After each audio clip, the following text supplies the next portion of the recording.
Welcome to the AI Applied podcast. I'm your host, Jaden Schaefer. Each week, I cover breaking AI news, tools, and interview experts giving you actionable tips on applying AI into your career, job, workflows, and life. Make sure that you go to aibox.ai, link in the show notes, to join the waitlist for our new AI platform. We're going to be launching an incredible platform that allows you to build anything you want with workflows in AI. So you're able to chain together ChatGPT and image generators and audio generators to make really powerful apps for your organization, or you can host them on our marketplace and actually generate royalties from them. So make sure to go to aibox.ai and join the waitlist. In addition, if you like the podcast, if you could do me a massive favor and please leave us a review on Apple or Spotify or wherever you listen to your podcast. This helps me be able to get better guests on here as they check the reviews to see how you guys are liking it. So if you could please do that, I would really appreciate it. Since the launch of ChatGPT, OpenAI has made it pretty apparent that a big, focus for them is trust and safety, yada yada, making sure their AI model is safe.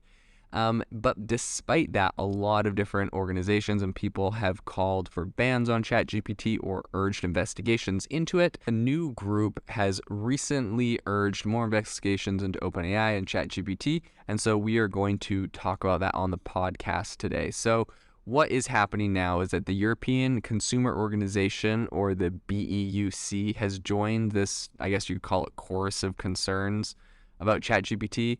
And of course other artificial intelligence chatbots, but obviously ChatGPT gets all of the spotlight since they're the first and kind of the biggest. But in any case, this new commission is calling on the EU consumer protection agencies to investigate the technology and the potential harm to individuals. Now, this is something we've seen a lot, mostly out of Europe, to be honest, right? We saw Italy completely ban ChatGPT for privacy reasons. Essentially, they said it's against their country's privacy rules. If ChatGPT used any data created by an Italian to train on it, then it would get banned. So they banned it. And it's kind of interesting. We see this a lot out of Europe. A lot of different European commissions are investigating OpenAI and ChatGPT. And this is traditionally how a lot of these privacy rules in big tech have gone, right? We have, a lot of big ones that came out of the UK, that GDPR and whatnot, out of Europe.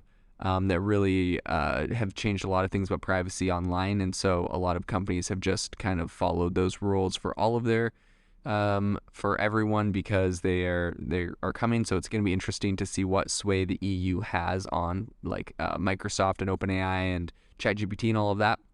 But in any case, because essentially, obviously, OpenAI is becoming super popular. We're seeing not just Microsoft dive in, but we have Google working on their chatbot, so this affects them. We have Amazon that recently announced they have a whole bunch of AI tools built into their AWS cloud division. And it's kind of interesting because I recently saw an article from Reuters saying that every major tech company is getting into the race. I think a lot of news organizations are perhaps overhyping this, which is probably contributing to a lot of these different consumer protection groups and the EU and stuff doing investigations. They're worried oh man, it's just OpenAI and ChatGPT now, but pretty soon it's going to be everyone. And so they're kind of trying to get everything lined up now.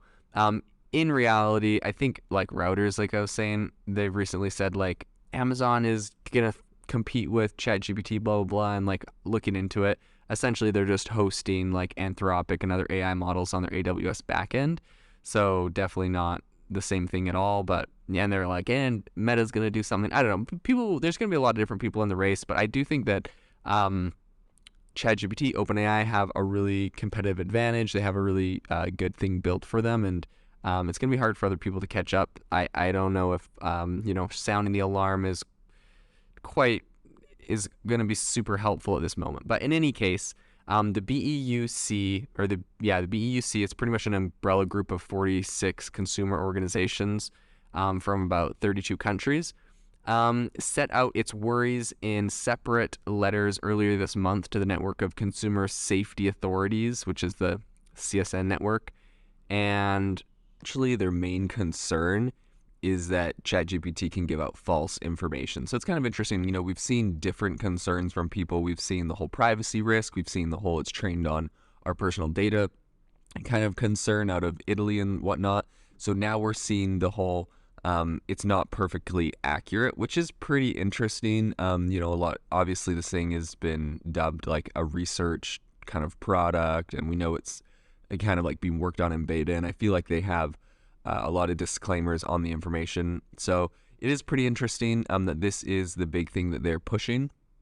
But it's kind of interesting too, because they said specifically that it's deceptive advertising. So that's the angle they're taking at it. And they said that, young consumers and children are more vulnerable to the risk of getting false information from here, which is pretty interesting. And I mean, it's also, to be fair, as we see companies like Khan Academy integrating this into their educational products for children who are learning, I think it is an interesting concept to be aware of, whether or not, this is super accurate or not, and what kind of, how they're kind of approaching that. So their specific statement, they said, is the BEUC thus asks you to investigate the risks that these AI systems pose to consumers as a matter of urgency, to identify their presence in consumer markets, and to explore what remedial action must be taken to avoid consumer harm.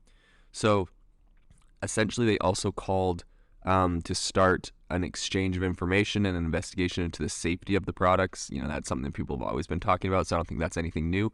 But it's going to be really interesting to see how this kind of new angle unfolds, right? The whole, protect children from fake information goes. And this just piles on to a whole slew of other regulatory people that are currently, investigating them. And it's kind of interesting because, when you think about it, what's the outcome? I'm sure that they will be penalized in Europe by a bunch of commissions. Will that be good? Will different countries ban them? I'm not 100% sure. But at the end of the day, what is really the outcome? Perhaps different countries lose access to ChatGPT. Perhaps it becomes less powerful. Personally, I don't really see this as being a massive positive for a lot of these countries that are heavily investigating. But maybe there will be some sort of benefits that come out of this, maybe some sort of good regulations for AI. So I think that is left to be seen, and we're going to have to watch the space to see how that continues to unfold. If you are looking for an innovative and creative community of people using ChatGPT, you need to join our ChatGPT creators community. I'll drop a link in the description to this podcast. We'd love to see you there, where we share tips and tricks of what is working in ChatGPT. It's a lot easier than a podcast, as you can see screenshots, you can share and comment on things that are currently working. So if this sounds interesting to you, check out the link in the comment. We'd love to have you in the community.